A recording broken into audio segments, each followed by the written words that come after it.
Dorks, geeks, welcome back to Dunkelvision. We have a phenomenal guest for you tonight. He is the composer of some of the music to your favorite video games of your childhood, such as GoldenEye, 007, Banjo-Kazooie, Perfect Dark, and more recently, Super Smash Bros. But you probably know him best as the creator of the DK rap from Donkey Kong 64. Please welcome Grant Kirkhope. Hey, Grant, what's going on, brother? I'm all right. How you doing? I'm fantastic. Welcome to Dunkelvision. Where are you joining us from today? Los Angeles. Oh, cloudy and miserable, rainy Los Angeles. You must feel like you're at home, huh? I know, right? So it's actually, it was raining this morning, but it's a bit better now. But I think we're hoping for the weather to return to normal very soon. It's not quite yet. Oh, my God. Have you lived here for a while? Yeah, I moved to Baltimore 2008. And then moved to LA 2012. So I've been here 15 years or so. Yeah, so this is probably the worst winter you've been through. I've been here 25 years, and this is the most rain I think that I've seen since I've lived here. Yeah, we've been here 10 years. It's easily the worst. I can't believe it. It's been, 12 atmospheric rivers is quite a lot, right? So, yeah, so our roof, let's get that fixed, like $2,500 to fix a roof, so there you go. There you go. We got us a reader. And now you are originally from the UK, correct? Yes, born in Scotland, Edinburgh's born. I've never been to Scotland. I need to get over there because I need to play the old course at St. Andrews. Oh, you do indeed, yes, that's right. The original. Do you play golf? Are you? Well, I did play golf with two red kids and it all kind of went out the window. So unfortunately, that's one of those things. They do put a damper. They put a damper on a lot, don't they? My brother played at St. Andrews a couple times. He was stationed at Upper Hayford, right, over in England, and he played there a couple times. And then he had a shot into the wind. He asked his caddy what he should hit, and he just said, "Give it all you got in your bag." And he likes to say that every time we play. So, well, it's wonderful to have you today. You said you moved to the States in 2008. Right. Yeah. What was that transition? What was that transition for you? How was that?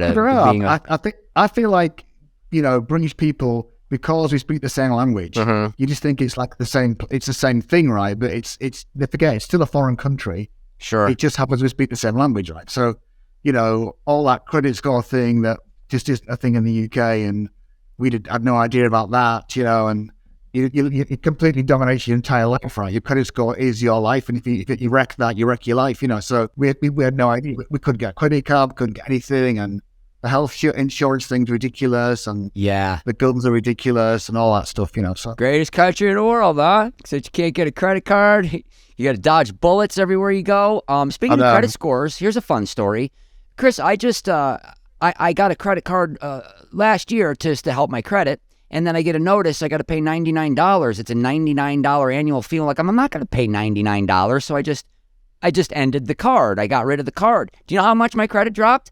45 points. Anyway, dude, that's a scam. 5 for no reason. I paid off a car loan. The day after I paid off the car, my credit dropped 30. It's just a shell game, man. It's just a bunch of shit. You can't cancel any cards. You got to keep all your cards and never cancel them. It's just ridiculous because they're like you keep your credit under 3% or something. Like your card 3% usage. See where you might have 50 grand, possible credit from all your cards. You're going to use 5 to 10% or 3% of it because if you use more than that, well, you think they impact your credit scores. It's an absolute joke. It's kind of hard for me. I've got a credit limit of $300 and I'm at 54%. That means I owe $154. And I hate that. You've got to keep it at 3%. It's ridiculous. What country can we all go to? I don't know. Where have you been around the world? Because I'm looking for somewhere to retire, and I don't want it to be here. Scandinavia. You want to be? They always say, Finland, Norway, happiest places in the world. Happiest people on earth, right? It's a bit cold, but it's nice. Yeah. Well, I grew up in Buffalo, so I got a handle on the cold. Yeah. It's not they keep continually being the happiest places to live in the world. Have they got a 4-day work week and things like that? It's a 4-day work week and. Well, we'll figure that out at another time. What we want to do is we want to ask you, the first question we ask everybody is we ask you, what is your origin story? What is it that made you want to get into a life of creativity and work in music? Well, I don't know really. I feel like I did the normal thing. I played recorder at 4 and trumpet at 6 and started playing guitar about 11 and did all the exam stuff. It's called Associated Board of the UK. Went to the Royal Northern College of Music at 18 to study classical trumpet, kind of thing. I did all the proper orchestra stuff, so classically trained, and then left there at 22. But I really didn't have any interest in being a trumpet player. I just sort of wanted to be a metal guitar, but that was my dream to be in Iron Maiden or Judas Priest or Van Halen or Scorpions or something like that, Yeah. So at 22, I left that and just basically signed on unemployment insurance in the UK straight away the minute I left. And played with lots of different rock bands for about 11 years off and on. Some did great, some did terrible. I played trumpet in like a soul funk band called Zoot and the Roots for years, got a proper working band, like doing like 4 or 5 gigs a week for, 7 years, just completely touring around the UK and a bit of Europe as well.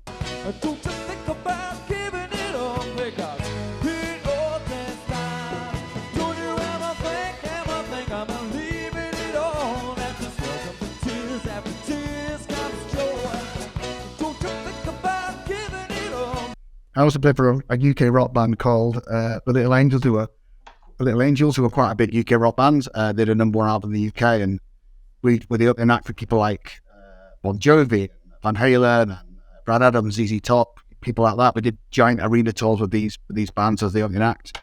So we were, touring with Bon-Jovi on the I'll Sleep When I Die, what's it called? I'll Sleep When I Die tour, whatever it's called, that tour.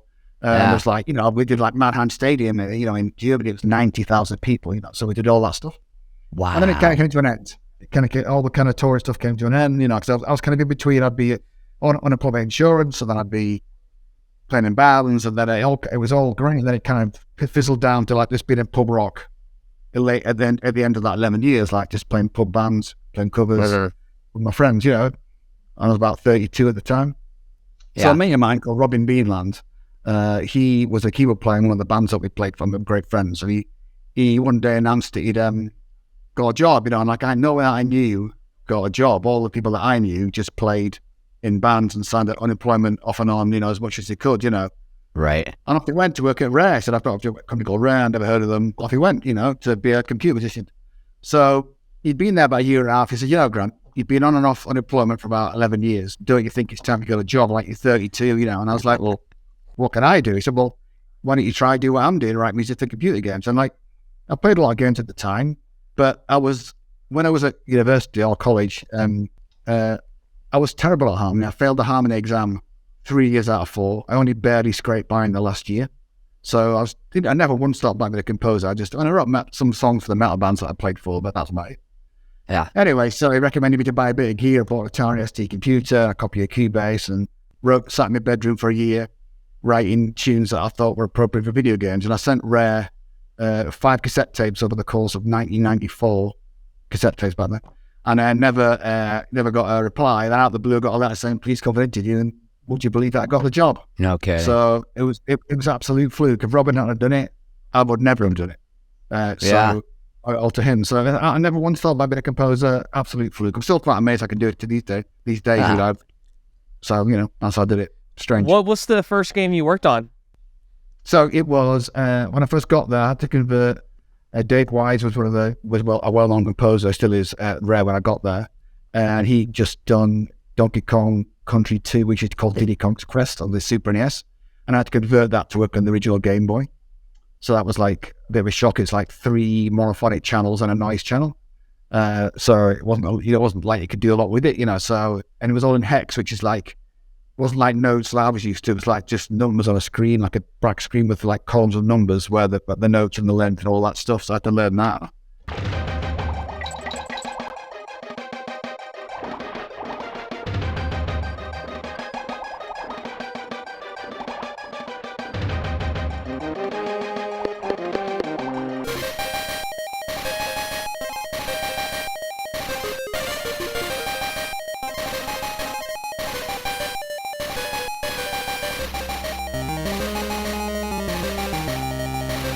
Thought that was really hard. That's wild, man. It sounded really good. I mean, what you guys were able to compress onto the Game Boy was amazing. I mean, for its time. Well, thank you very much. But I just really, when I first got that, I just thought, this is too hard. I can't do it. So I actually said to Robin, so I'm going to have to resign in the first week. It's just too hard. I can't do it. He said, don't be stupid. Stay a bit longer, work it out, and you'll be all right. So then the GoldenEye. After that, GoldenEye was the first proper game. So crazy. Yeah, Chris taught me how to basically edit on the Adobe Premiere, like a real editing software, Right. and I was like, I can't do it. I was in tears multiple times, and he talked me through it, and I still kind of don't know what I'm doing, but I get it. It's like learning a different language. So let me ask you, did you do any composing? Did you write any songs when you were touring, when you were playing in the bands? No, I only wrote songs for my own metal bands. I was a trumpet player in Little Angels, and I was trumpet player in the Zoo the Roots band. But my own metal bands, who we never got anywhere. I wrote songs for them. Got very few albums out with different independent labels, but I never really got anywhere. The metal band's names? So one was called Sire, which is SYAR. SYAR, okay. And the album was called Death Before Dishonor. Anyway, it came out on Morsey Records, a Belgian label. And then I was in a band called Maniacs, which is MAINEEAXE. It's total Nice. guitar metal. And we had 2 albums out with them. We did a little bit of touring with that band as well. But never got anywhere. So I, of course, started on Pong. I'm that old. I vividly remember Pong, and the whole family went. It was a big deal back then. And then, of course, Space Invaders came, and then I had the Atari, and I did a little Sega, and then I kind of did not play video games for quite a while, a long stretch. And I moved out to Los Angeles when I was 25, and when I was around 29, I befriended a bunch of younger guys, about 9, 10 years younger than me. They were all living in a house together, and those were the 2 games. That's when I started getting into video games again, was GoldenEye and Perfect Dark. Right. I was just talking to Chris. I played a lot of Perfect Dark with those boys, and a few of the girls got into it too, but those were doing pretty heavy drug use days, and playing a lot of Perfect Dark. I don't know why those mixed, but they certainly did. But I really, really enjoyed several hours of that game. I feel like I don't think we realised in the UK just how big GoldenEye and Perfect Dark had got. I don't think because I wasn't looking to America that I realised it was a real kind of college dorm game was GoldenEye and Perfect Dark. They were both, especially GoldenEye. It was a real college dorm game, and a lot of teenage guys were playing GoldenEye. So I didn't really get it until we got here. And it was like, oh, right, this is a much bigger deal than I thought it was, I guess. And also because you shut up in a games development studio, you don't really get, that much contact with the outside world. So, and the internet wasn't that big back then. So, it was all about waiting for the magazines to come out, and for the reviews. So you didn't really know what was going on. So we had no idea. I mean, we could see the sales, but we had no idea where it was going and who was playing it, So, but it was a big college game, GoldenEye. So it's, it was good to see it. I thought the whole internet was a fad, but I guess it's going to stick. It's a yeah, that's it. It's high school and college age, except these guys were all probably 23, 24. I was 30. Right. We were prolonging those years for as long as we could have. So what's your process for coming up with a soundtrack? Like, what does that entail? Like, how do you start? You get a feel for the game first? You play the game first, or get specs on it? How does that process work? So I'm not really a very intellectual composer. I'm not sure you gathered that. I mean, I just kind of mess around until I find something that I like. So my process has been the same since 1995 when I started. I'll just load up a sample, a French horn, a clarinet, or a synthesizer, or whatever it is, and mess around with the sound, try and find some chords that I like, or maybe a tune that I like, and it always starts from there. And I feel like because I was a staff composer for 12 years at Rare, nearly 13, that was a 9 to 5 job. So I think sometimes people who are composers these days who are, freelance, they have to wait for that kind of inspiration to strike them in a darkened room with the hand of the Lord, hands on the inspiration and all that stuff. I don't, because I was a 9 to 5 composer, I just, you start writing music at 9, finish at 5, go have dinner and go to bed and do it the same next day, right? So I feel like I'm really good at being regimented about getting on with it. I don't have to sit and wait for inspiration. I'll mess around until I find something. I might not be great, but I'll write something every day. So that's not changed at all. And I also feel like any composer sort of worth the salt these days, when someone says to me, it's a frozen ice castle or something, I'm already thinking about the instruments that might sound spiky and icy, like a celeste or a glockenspiel or a pizzicato strings. If it's like a warm forest, I'll think about, big long winds and woodwinds and strings playing, warm music.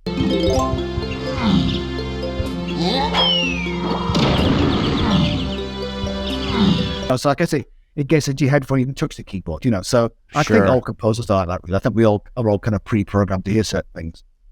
So it's a little bit of them tailoring stuff to what you bring to the table, and a little bit of you going off of what they're building. Is that basically kind of a little column A, column B? Well, no, it's mostly column B. It's mostly I do what they want. Right. So you do what they tell you. Yeah. So I'm usually I might write the first 30 bars or 16 bars or 30 seconds or whatever it is of the music and send it off and say, is this in the right direction? Yeah. Yes or no? Can you change it? And then I'll change it or not and keep going. Because I think sometimes, the worst kind of person to work for is a person that says, I don't know what I want to hear, but I know I want to hear it. Yeah. And that's like, could be people like, the next millennium writing that piece of music. Because, you need, I always say this, so a lot of people I work for give me some movie scenes that they think's in the right direction, or some MP3s or Spotify links that shows music they think's in the right direction. So I get the idea of where they're going, so I could kind of bounce off that. So that's best. I like to get that kind of direction at the start, because, like I said, it's just like a bit like we don't know, and it's like, oh, neither do I. Yeah. Oh, I think this, but I know they're going to say no. So that's the same in my business too. Nobody knows what they're doing. They No, think they know what they want, and they're like, I auditioned for the new Kentucky Fried Chicken Colonel Sanders. Like, well, you don't want a Southern accent. What are you talking about? What am I going to do? A Scandinavian accent? And of course, I see the commercial. It's a Southern. It's the same crap they've done for 70 years. Sometimes they need to be shown. Like they know the flavor, but you got to really tell them, like, here, this is what you want. I've done quite a lot of pitches to do for Disney cartoons, so I haven't got any of them. But I mean, often they send out a brief, right? That I can tell it's the young director who's got these crazy, wacky ideas about what the music should sound like. Like I did an audition for a cartoon a while ago, and they wanted like Japanese pop music, which is very rough, very out of time.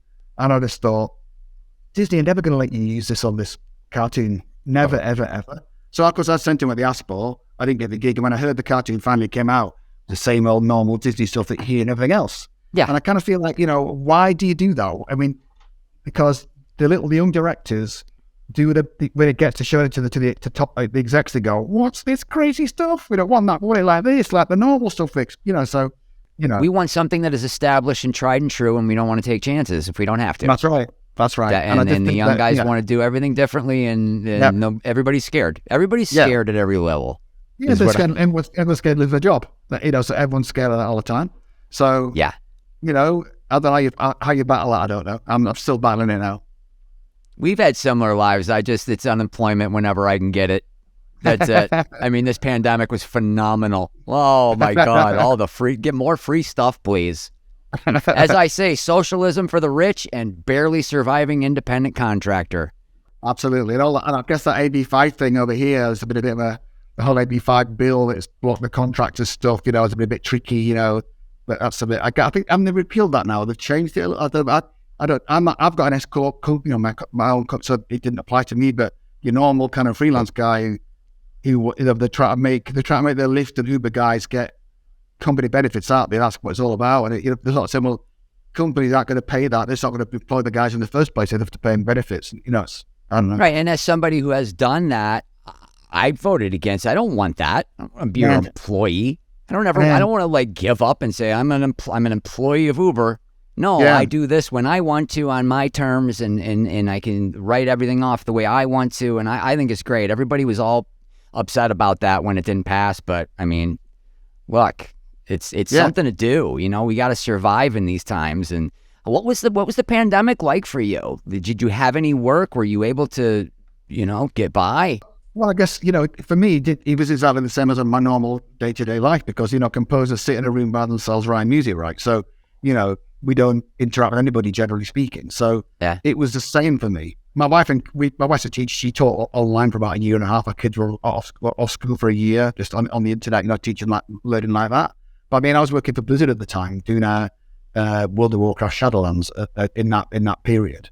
And, it took a little bit of time for Blizzard to get everybody out of that gigantic complex of got an Irvine into the homes and all set up to work, but they managed it. And it was maybe a little delay, a month or so, but apart from that, it was just the same. Like, they just did it at home, shipped the game slightly late, but it was all done at home. And I mean, I guess I sort of feel like a lot of the big companies who are paying these massive, rental or leases on these huge buildings are going, you know what, we can do this with people sat at home, and save all this money on this rent and stuff. So, for me, it's a bit like, who cares where you are, as long as your work's done. Who cares if you're in Timbuktu, right? As long as you get your work done, I don't keep you work 1 hour a day or 10 hours a day. If it's done, that's fine by me, Instead of spending 2.5 hours in your car in Los Angeles, and that could be to get 5 miles. Yeah, absolutely. Yeah, the wrong tide, Grant, you've made some iconic soundtracks. Spiral Mountain is probably my favorite song you've done. That even to this day, it's such a relaxing tune to listen to.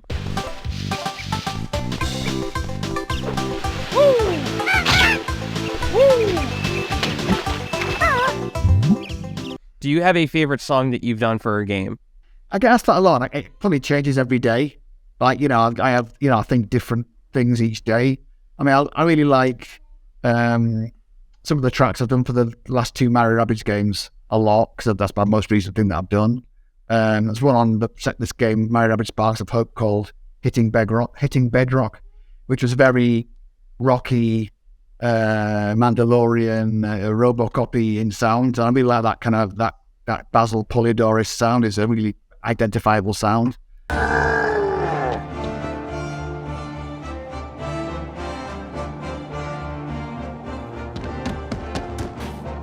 But I like Spiral Mountain a lot. I like Freeze Easy Peaks from Banjo-Kazooie a lot. I like Monster Mansion a lot. I like some of the tunes on Perfect Dark and Viva Pinata. So I guess they're all my babies, right? So I feel I can't like anyone more than the other.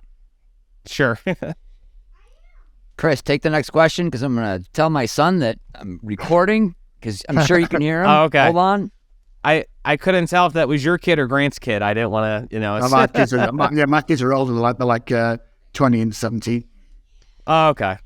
Right. Yeah, man. No, your songs are the sounds of my childhood, man. I played all those games, so I do. Things I do hear that quite a lot. Like I think that when I moved over here, and I think it's quite recently that I realized that if you're in some whatever way, tiny way, part of someone's childhood, like I feel like all the tunes from the cartoon shows when I was a kid, like Scooby-Doo and Thunderbirds and Stingray and 5LXL5 and all that stuff that I used to like as a kid, I can remember all those tunes note for note to this day.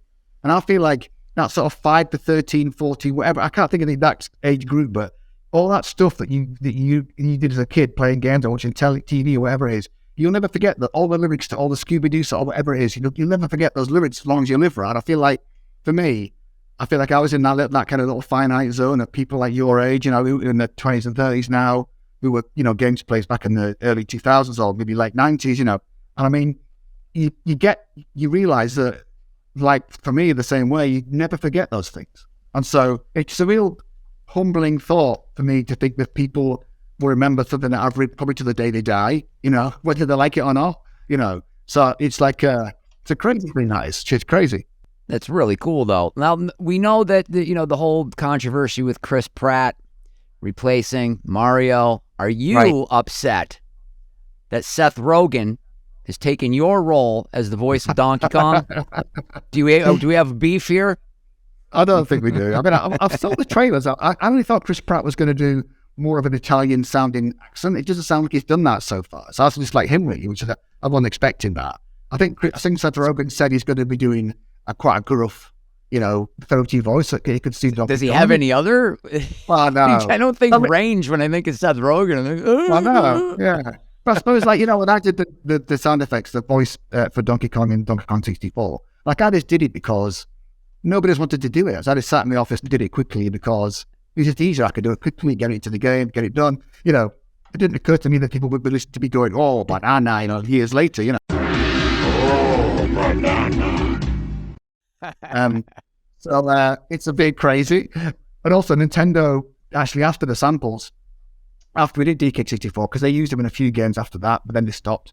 So I'm looking forward to hearing what Seth Rogen does with it. I mean, I just saw a thing on that Universal Animators thing yesterday that Seth Rogen was saying he was adamant that what he wanted it to use the Donkey Kong rap. So I don't know if the Donkey Kong rap's going to be in the movie, but it would be super cool if it was, So I just hope it is. I mean, he said that. Whether the director listened to it or not, I don't know. But he wanted it to be in the movie, so I don't know. Let's see. In the history of video game soundtracks, one song towers above all. This is the DK rap. This is how my character comes out in the movie, is to the Donkey Kong rap. This is objectively one of the worst rap songs of all time. You get to wet your beak, right? The more that of your stuff is in there, you get cash, right? Is that how that works? Well, yeah, I would think if the DK rap's in it, I would get something out of that. Yeah. You know, there's that thing where you keep the writer's share, right? So the publisher gets half of it and the writer gets the other half of it. So, as far as I think, I should be drawn 50% of whatever that is. It could be nothing, I don't know. But yeah, it could be $5, I don't know. But so do you get residual checks for 2 cents? Is it the same in your business as mine? Because I've gotten several for 1 penny. Right, I know what you mean. Yeah, so because I work for the as a staff composer, they own all of that. And generally speaking, when you do AAA games on any of the big publishers, you sign away and you get a big buyout. They retain all of it. But the writer's share, that's that public performance thing, not the residual royalties from the game itself. It's public performance. So, if the Spider-Man got recorded at a concert somewhere, someone played it live, I would get something from that. It's the live performance part of it, or the movie part of it. So, but as I say, Nintendo, I really don't. I think I would get something from the Donkey Kong rap, but I really don't know.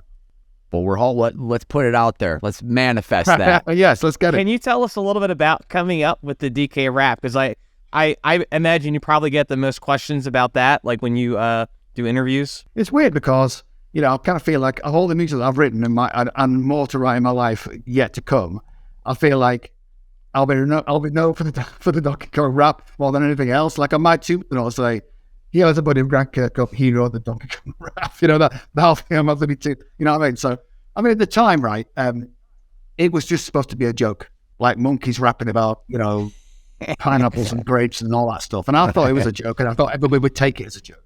And when it came out, a lot of the reviewers sort of said, "Oh, Grant's trying to do a credible rap track," and it's like, he's singing about grapes and coconuts and all that. How can it be a credible rap track? I'm not trying to be Ice-T at the time or whatever it was, or Run DMC, or so I kind of got slanged off for it at the time. But I feel like it's taken 20 years, but everyone sort of likes it now. People like it for how bad it is. So it's got to that point where it's so cheesy, it's good. Yeah. So I guess you've got to wait 20 years for that, but I've waited 20 years, so I deserve it. I was about 13 when I played DK64, and I can still remember my brothers and I thinking how cool and edgy it was that they said hell in a Donkey Kong game, and how that was allowed. He may move slow, he can't jump high, but this Kong, one hell of a guy. And it was just so ooh, they said hell, and I don't know, it was just one of those weird parts of our childhood. But I do want to show you I'm not going to show you this whole thing, but a friend of mine, just to show you the influence you've had. I don't know if you've seen this before, but this is my friend. All right, I see it. All right.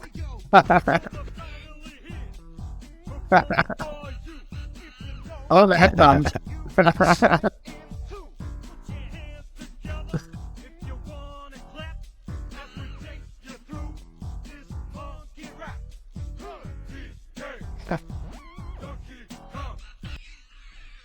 Very good. That's your legacy, man. Well, it's weird, guys, because I kind of feel like, when little kids are young, right, they don't know or care what's cool. They just like it or don't like it, right? I feel like kids have got that very uninfluenced, like when we get older, we all get, influenced by different things and all that. But when you're a kid, you just like what you like and don't care what anybody else thinks. So I think little kids thought the DK rap got the joke, thought it was funny, danced around in their underwear in the front room, played, you know what I mean? So I feel like that was they got it, but they're slightly, a bit 15, 16, 17, they get cool by that point, didn't like it because it wasn't the rap artists at the time, So I feel like I feel like so the little kids get it, the older kids did, and also the one hell of a guy thing. We always find that weird because in the UK, no one regards hell as a curse word. It's not regarded as a curse word in the UK. You got a bunch of words that you say that we can't say here. I know, it's crazy. So we never ever thought hell was a curse word. So we were surprised when people like, oh, it's a bit, a bit edgy. Like, never occurred to any of us like that. Wouldn't hell it. We say hell all the time in the UK. It's nothing. So, Chris, my generation was the Charlie Daniels song "Devil Went Down to Georgia," where on the radio they had the "Son of a Gun," but then they had "Son of a Bitch." That was like that was the racy version. And if you ever heard that, you're like, whoa. And now, of course, it's WAP. So times have changed. Did we ask what your favorite video game that you worked on? Did you ask that while I was admonishing my child? That's hard too. I mean, I've got a very soft spot in my heart for Banjo-Kazooie, of course, and GoldenEye, because they're my first real games I did by myself. Well, not GoldenEye, but Banjo-Kazooie. And I've loved doing the last two Mario+Rabbids games because, for someone like me to get to work on a game with Mario is just unbelievable. I mean, if you told me that 1995, I'd never have believed you. Like, to get to deal with, arguably the biggest video game character in the world, and to be the first Western guy to work on a Mario, thing. Like, because I did that track for Super Smash Brothers too. Like those little things I'm going to remember for the rest of my life. Like getting to write for Super Smash Brothers and getting to work on Mario. I mean, my God, it's just, I'm doing the Rabbids Mario's DLC right now, and I'm still looking at the cinematics and Mario's there, and I'm writing and thinking. I sometimes just sit back and go, got to write music for Mario. This is ridiculous. How did that happen? Why did this get somebody else to do it? He's way better than me. Like, it's crazy. It's going to score major points with my kid. He's 10, by the way, when I let him out of his room and tell him who I was talking to. Chris, you want to rock the speed round? Yeah, sure. So we just this is like you might have trouble picking, but this is one or the other. So try not to think about it too much. Just first thing that comes to mind. Speed round time. Banjo or Kazooie? Kazooie. Donkey Kong or Diddy? Donkey Kong. Banjo-Kazooie or Banjo-Tooie? Banjo-Kazooie. All right, this is a tough one. Nintendo or Microsoft? Nintendo. Yeah, that's the answer we wanted to hear. Are you a gamer, like, even outside of, obviously with your composing, but do you play games that you don't work on, and do you have a favorite game that you haven't worked on that you just enjoy as a gamer?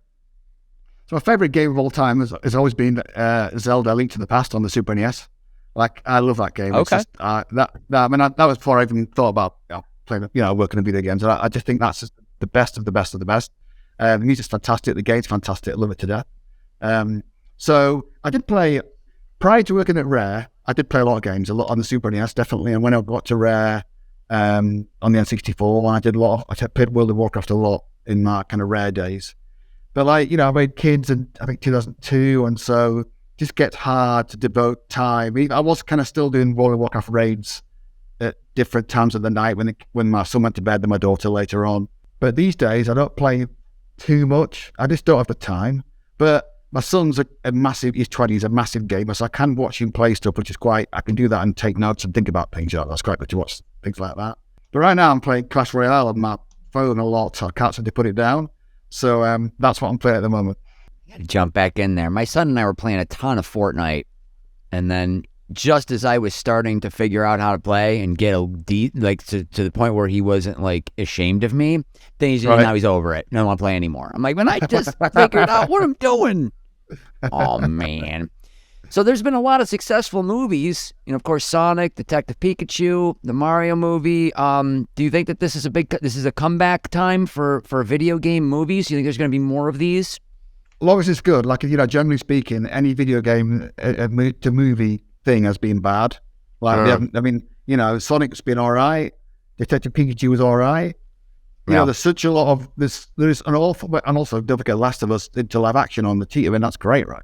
So.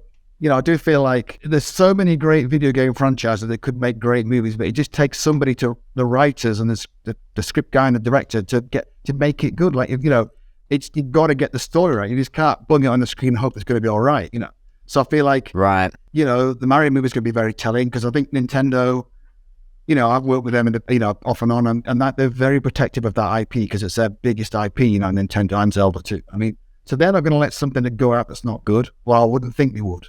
Right. So I'm really hoping that the Mario movie is going to be great, because I think it's going to be a door opener. There's plenty of other characters and franchises that can make great movies. Banjo-Kazooie for one, I think. So I really feel like at the moment it's like wait and see. But like Sonic's going in the right direction, Detective Pikachu was in the right direction. You know, I do feel like there's such a wealth of characters and such a wealth of stories to be told from video games. It just takes the right writer and the right director that gets it. Because sometimes I feel like the directors don't get the video game, don't understand it, and therefore just make a movie that's not great. Where you get the Last of Us guys, who's a games player, knows what he's talking about, really invests time into the game, knows it inside out, and that's why it's so great. So, you know, that's what you need. I mean, and I also feel like, you know, that older director who's never played a game in their life, they're still making great movies, but there's a lot of young guys coming through now who are all games players.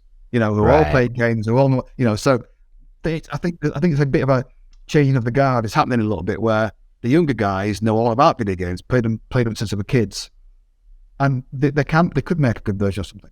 Yeah, that's what they say for a film. It's comes down to the director, the screenplay, and the cast. Yeah, and you can get away with only one out of the three being decent. You can get away with it, but it's going to be all right. You get 2 out of 3, you got a good movie, and all 3, that's the rarefied air in this business. Yeah, what definitely. games that come to mind that you think would be phenomenal movies that maybe nobody's really talking about right now? Is there anything that's untapped that you think would be a phenomenal film? Well, honestly, I do think Banjo-Kazooie would be a great movie. I think it could make a great animated movie. You got the Witch as a baddie, which is I think they're great characters to mess with, right? Witches are really funny, and I just think that, you know, when you got that in any connotation, it works out great. So I know it's something that I wrote words on. I think that could be a great movie. I think Perfect Dark could also probably be a great movie. Yes. What can I play Perfect Dark on? Do you know, by the way? Because I don't even remember what system that was, but all I have is an Xbox. You can get it on. It's on Rare Replay. You can get it on there. So Rare Replay is a compilation of all their games. It's $30 for like 30 games, and you get all the rare games. Banjo-Kazooie, Banjo-Tooie, it's all on there. And Perfect Dark's on there. But I think, is that for the Xbox 360? I think it's not on the one, is it? I think it's. Or maybe it might be on Game Pass now, so you might be able to get it off there. Oh, I'm gonna have to look into that. You can play Perfect Dark for definite on Rare Replay. It's on there. Because as I said, it's been a while, and I was doing a lot of drugs, so it's probably going to be all new to me if I try that game again. I don't remember any of this. Yeah. And I was like, what, that happened? It's got aliens in it. Where did the aliens go wrong? I thought I imagined that. You know.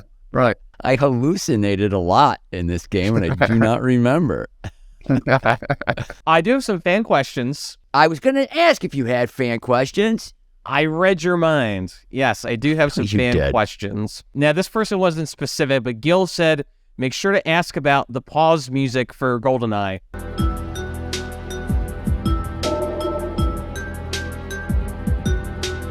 Yeah, that's one of those crazy things. Like, yeah, like it's, you know, that's taken on a whole life of its own, right? And it's bizarre how people, it's everywhere now. It's all over TikTok. It's like this.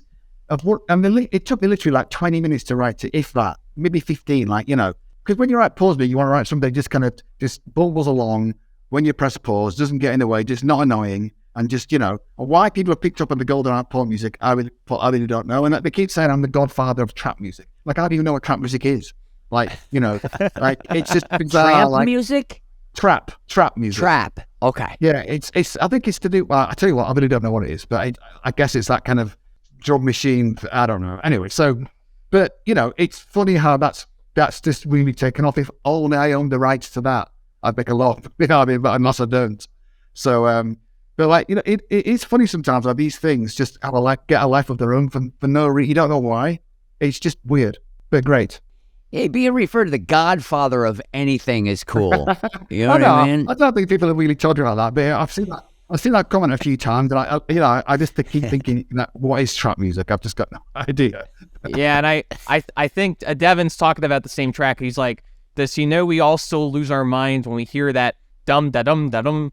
So, yeah. Right. I don't know if that's the same weird. one he's talking about. It's weird. Did you score Conker's Bad Fur Day, and if not, why? Because that was scored by Robin Beanland, my friend. So Robin was at Rare, and he did Conker's Bad Fur Day, he did Jeff was Gemini, he did Killer Instinct 1 and 2 on the arcade machine and on the Super NES, and he's doing Sea of Thieves because he's still at Rare right now. So he's great, and he did that one. Cool, and I think that might be it. Some of the comments we got is that you are guy that was doing the DK rap in the video. He says you're in the top 3 game composers of all time. I don't know why he doesn't have you as number 1, but hey, 3 is pretty good. So I'll take it. I don't care if it's 10, 20, 50. As long as I'm in there somewhere, I'll take it. I don't care. Just want to be involved. Well, what advice would you have for young aspiring composers that want to get into this line of work? What would you? What's the number one bit of advice that you could give a young person right now trying to get into this?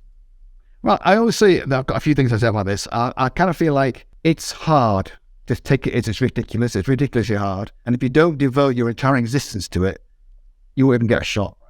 But it's no good writing the best music that anybody's ever heard in the world ever and sticking it on YouTube somewhere or your website somewhere, because no one's ever going to hear it, ever. Like, you think of how many people post on YouTube every day or have websites. Everyone's got a website. There's a gazillion composers out there got a website.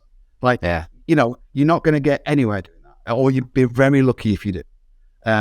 The way you need to, you know, I always kind of the kind of, I guess, you know, as yourself, like 50% is having the talent, but 50% is a networking part. You have to get to know people. Like, that will get you a gig way more than how good you are. Like, I know plenty of composers that aren't great who get great gigs because they know lots of people. Yeah. And I know lots of composers who are really great that know nobody that get no gigs ever.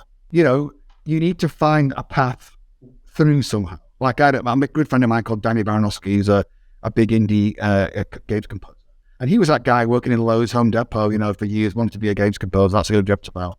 And he actually covered a Perfect Dark track. And there's a website called OC Remix, who they kind of post to, you know, tracks that they think are great from people covering existing video game tunes. And Danny's tune got liked by OC Remix and posted on their site. And a guy making a game called Cannibal heard it, got on to it for Danny and said, "Oh, I think that music's great. Do you want to make my game?" That was his very first game, and Danny did that. And then from that, he went on to get Super Meat Boy and Binding of Isaac, and then the ones he's doing now, the Crypt of Necrodancer, and it's a very well-known indie composer. He was in the right place at the right time. Equally, Daniel, who does the Minecraft soundtrack, C418, he's called on Twitter. Like, he was just a young kid, German kid, in a chat room when Notch was looking for a composer for early Minecraft, when he just writing it himself before it even came out, you know. And it's much as like anybody here composed, Daniel was, "I do it." Got the gig, right? Because he's in that at the time, and he's probably the most well-known composer on the internet, because, you know, Minecraft is gigantic, right? And Daniel wrote all the early stuff is all his, right?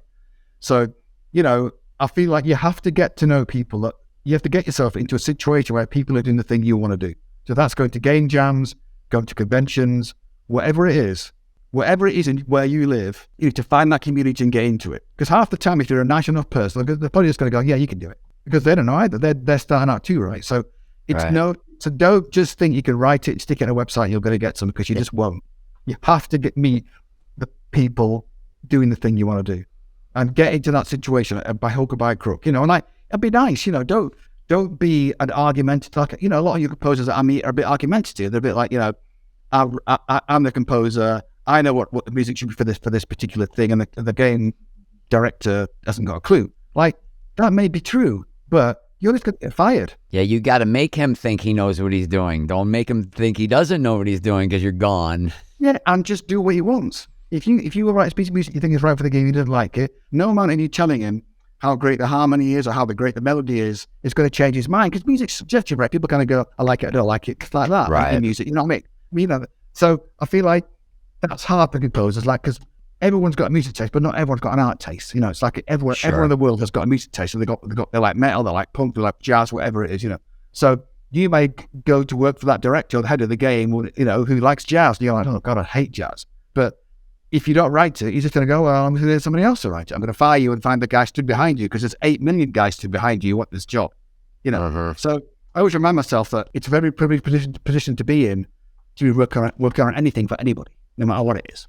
And I think that people forget that, and you're not entitled to it. You've got to. I've been doing this for 20 odd years. I still got to prove myself every day. Just because I'd worked on GoldenEye or Mario+Rabbids or whatever it is, or before, doesn't make me good now.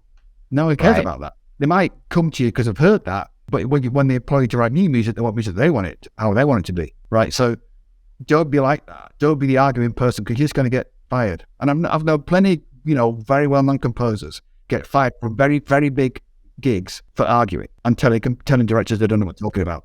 Because the directors, it's easily, "I don't care what you think. I want it like this. You don't want to do it? I'll just find somebody else. Yeah, you're not going to find many businesses with more large egos than this whole spectrum of what we do, and you really got to be careful. You have to be. And you got to figure it out. That's called wisdom, but that's a really great piece of advice. You got to put yourself in a position for something good to happen. Have to. You've got to get into that space where whatever it is locally to you, and there will be something.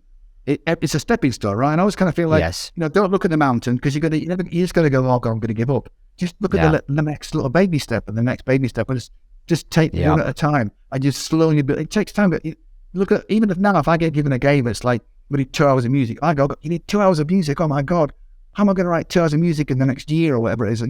But I'm just writing the next piece and the next piece and the next piece. And before you know it, you start to get there, So don't look at the mountain, just take the next step, wherever that is.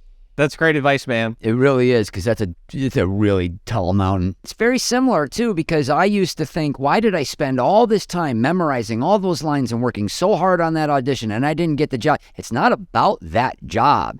It's about, this is your opportunity. You might not be right for this role because you're 3 inches too short, or you have the wrong color hair, or you have the wrong nose. Doesn't matter. But you are going to get seen by this casting director, and they are going to think of you, if you do good work, that, he might be good for this, and that's got to be the same way. You're talking, there's rejection around every corner, and you pitch and you don't get it, but maybe somebody will think this wasn't right, what he did for this project, but I bet he would be amazing at this, and that's how you gain those relationships. Yeah, and I think people, when you see you doing well, they don't know about the 50 gigs you didn't get to the one you did get. Like, they don't see me pitching to Disney 20, 30 times and never getting anywhere, or Cartoon Network or DreamWorks or whatever it is. I never get it anywhere, not even past the first hurdle. So people don't see that. They just think, he's doing great. Look what he's doing. Like, they don't know about 50, 60, 70 things you pitch for and just got absolutely nowhere. So and you're talking about not even getting past the first hurdle, but there's guys out there that aren't even lacing up the sneakers. Right. You are in an amazing, you need to be very, very grateful for the opportunities you get at every level of this business, because there's 8 million guys behind you that would kill to get that opportunity. And when you get to a point where you're like, why didn't I get that? Then you got to stay humble. Yeah, I mean, obviously, when I get rejected, it hurts for a week. It always does. Yeah, even though you say, I'm used to it, you never get used to it. Everyone hates getting turned down, because when you really want something, you just have to get on with it. It's a shit thing, but you just have to get on with it. I mean, you do have to get on with it. Yesterday I found out that an acting role in a movie, it was pretty substantial, that I was made to understand was mine. It just got pushed. I read online that somebody else got it. Yeah.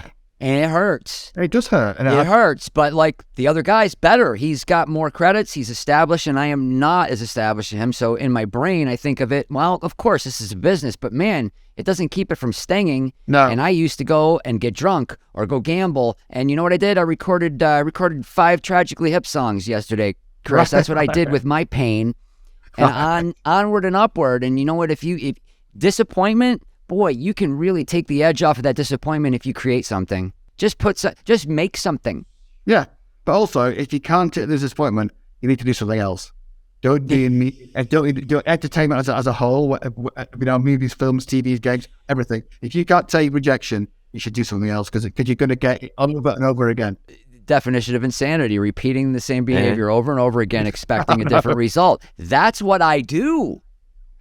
I'm insane, because I get rejected over and over and over again, but I still expect to get it. And if you don't expect to, there's plenty of other things you can do with your life. I know. It's not for the faint of heart, and you just got to keep going. And it's like, I'm sure I tell my kid, he's 10, you just never give up. I know. Like, I call it the curse of aspiration. I feel like, you always aspire, no matter what you do, no matter how successful you may become, it's never enough. I don't care if I got an Oscar tomorrow for the soundtrack for a movie. I'll be like, right, I got an Oscar. What's next? Like, you just always continue to look for the next thing. And I tell you, man, I get an Oscar, I'll go to an island. I'll be done. Like, I can never get higher than this. I know, but I feel like, it's that thing where, yeah. You're never going to be satisfied. I've got that constant drive that I can't get rid of, and it's that constant aspiration to be better than I am get the next thing, whatever that happens to be. I just think that it's a miserable existence. It is a curse. It is a curse. In America, we call that the eye of the tiger. Yeah, well, whatever it is, it's that.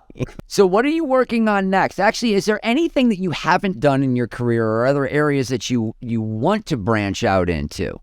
Oh man, Is there any- a gazillion. Like, so Yeah? I'm working on the DLC for Mario+Rabbids Sparks of Hope right now. I'm doing DLC 2 and DLC 3 at the moment. So DLC 1's already come out, so I'm doing that right now. I am, what else am I doing? That's all I'm doing right at the moment. I've got a movie to score for my friend. I've done some indie movies for a guy called Michael Matteo Rossi, who's a director in LA, a young director. I've done 2 of his movies. I'm doing the third one. I'm about to start it called the Charisma Killers.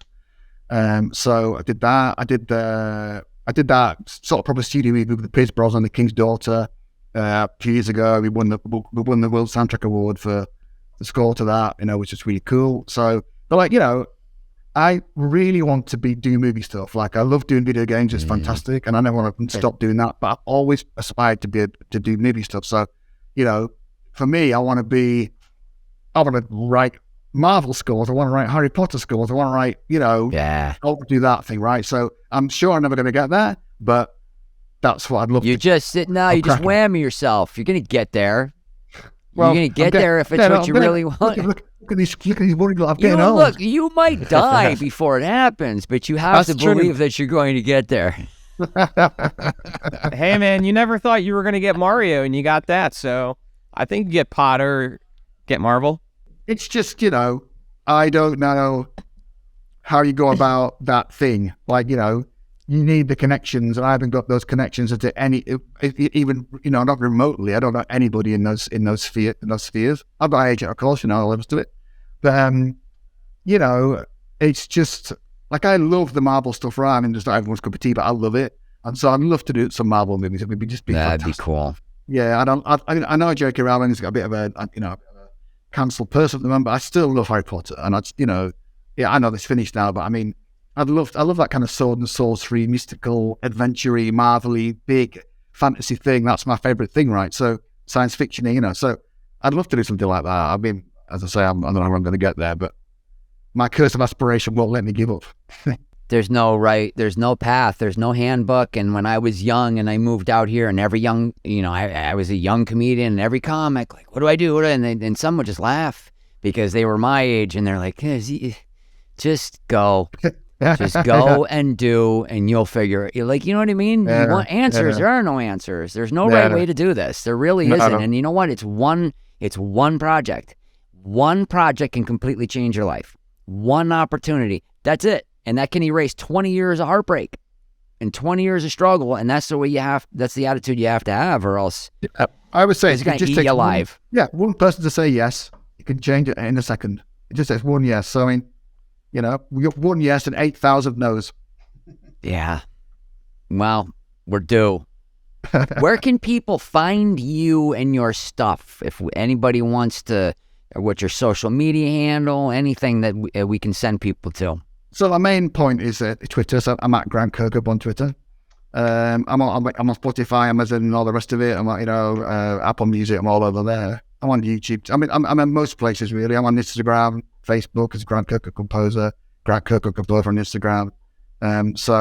But Twitter's my main thing. I've got the most followers on there. You have a cameo. I have a cameo. That's right. I do. I've done a few cameos. I was quite surprised that anybody want a cameo from me. But I've done a few of those. So I was quite surprised. Let's plug that cameo. Let's go. Yeah, what's plug that your cameo. What's your asking price? I think I charge. I think is it $30? I think $35, something like that. That's about mine. Yeah, I haven't done one I in a think- year, but I did a few. I should. People are like, they ain't worth it. Drop it down to maybe $10. Grant, I saw the one where you're roasting a guy because he's a bad gamer or something like that. You're roasting him Yeah. for not You do being get better. funny requests. You do get some funny requests on Cameo. So I've had a few funny requests. I don't do anything that's a bit untoward, but I thought that was quite funny, that one. So I just try to. I'll do anything. I'll do anything you want. You know what? I will not do anything. I turned one down because it was a girl who stole my Instagram name. Wow. She's at Brian Dunkelman. Right. And before I was on Instagram, And her sister, I had to be the Brian Dunkelman. And then somebody was like, oh, honey, the name. And I'm like, why do you think I had to have that name? It's not because I have an overinflated sense of myself. It's because some high school girl in Long Island decided she needed my name more than me. I can't get it back. I've tried. She's taunting me on her site. If Brian Dunkelman wants an Instagram, he's got to go through me. Really? How ridiculous. I don't even know why I started on this. But TikTok's going to be gone, right? Are you on the TikTok? Because we're trying to get on, and now both parties of our government want it banned. So I saw that. I just feel like all the social media, if anything new comes along, I get my name straight away. And if I never use it, I get it straight away just in case. I know I had mine stolen on the first 3, and I was like, I better start paying attention to this crap. Yeah, you got it. Yeah, it's like, social media's a fad. Yeah, I'm not getting a cell phone. I got a pager right on my belt.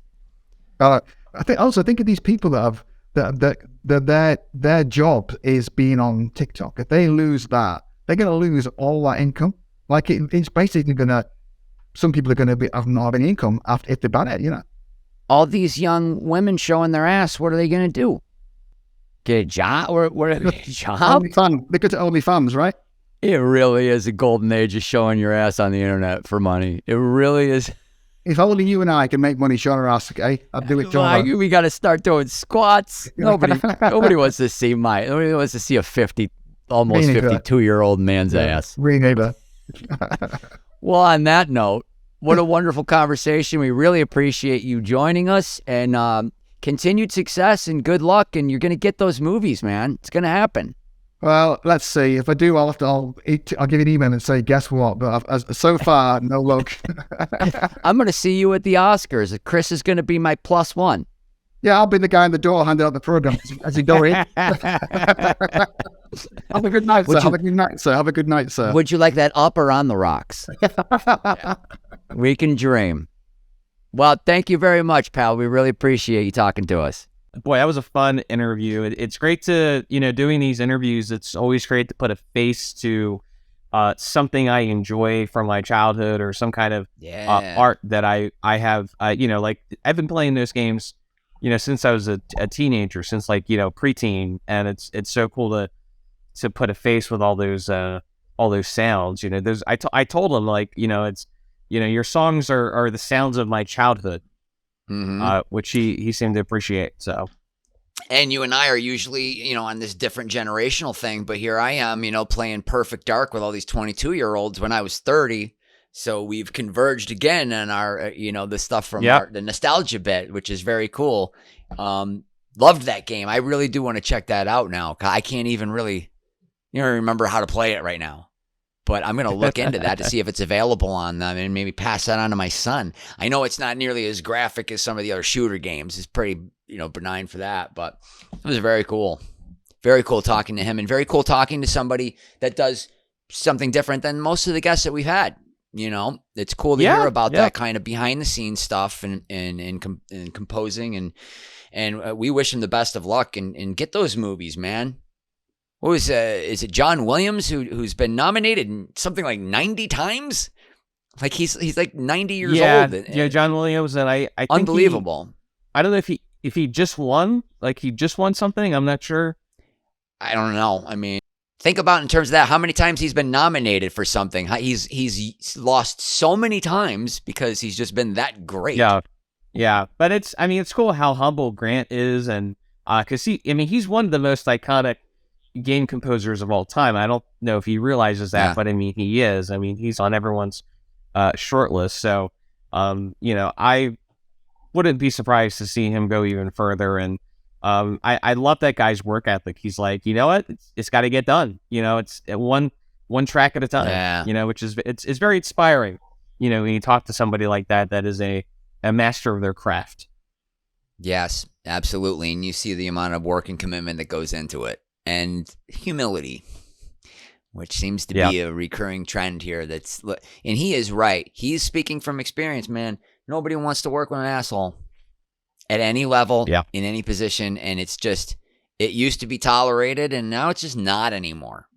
And that's a good thing. Which is great. Society, it's a very good thing. For as many problems as this world has, the tolerance for being a dick is getting less and less. And so, it's not that hard It's really not that hard. Just be nice and be kind. And even if you think you know everything, man, you got to let other people maybe think that they know something too. Even if they don't, you got to play the game. And that's kind of a big thing that I took from talking to him. You really do have to play the game. You catch more flies with honey than you do with, what is it? Piss? Something? Vinegar? Piss and vinegar? That's a saying. I got them mixed up. That's what we do on Dunkel Vision. We're an amalgamation of our past and our childhood and the things that we've been exposed to. And very, very cool to keep talking to these people from different walks of this business and learning really kind of the same thing. It takes a lot of work, and you have to have love for this, and you just, every step, not the whole mountain. That's the way you have to look at it. It's just step after step, brick by brick. It ain't the pyramid, it's the brick. And you keep going and look at that. I got a pyramid. We don't know what the pyramids are for. You know what? We were lied to. They aren't tombs. They aren't tombs, Chris. Energy centers. I thought the aliens came up with them. Well, I'm pretty sure it was aliens, but it was probably an advanced civilization that was wiped out by some kind of cataclysmic event. I saw a graphic of the pyramids, and then they showed under the ground, and it was just the tippy top of a huge thing, and my mind went, we got to dig. We got to dig under there and see what's up. We got to dig. You're watching and see too what's much up. History Channel, buddy. Nah, it's YouTube. Oh, okay. I Even have better. cable. I don't have cable anymore, Chris. We're all good. Hey, do we still have merch? We still have merch. Yes, please check out dorkdaily.com/DunkelVision. You can also support us at patreon.com/dorkdaily. And come check it out. Come support us. Help us talk to more awesome people like Grant. And come to YouTube and check out all our past interviews. Go to Spotify. You can definitely listen. We're near the end of our second season, if you can believe it. So, oh man, third time's charm. Third season's Yeah, charm. yeah. Well, we're going to keep doing it, man. We're going to keep having wonderful conversations with wonderful people, and we're all going to fail upward. That's the way it works. Fail upward. Playing the long game. Failing upward. Failing Brian upward with Dunkelman. Dunkelman. Playing the long game. It'll happen. Eventually. For Chris P., I'm Brian D. We'll see you next time on the Dunkel V. Oh my God, I just came up with that. I'm a fucking genius. That's good. That's staying in. This is all staying in.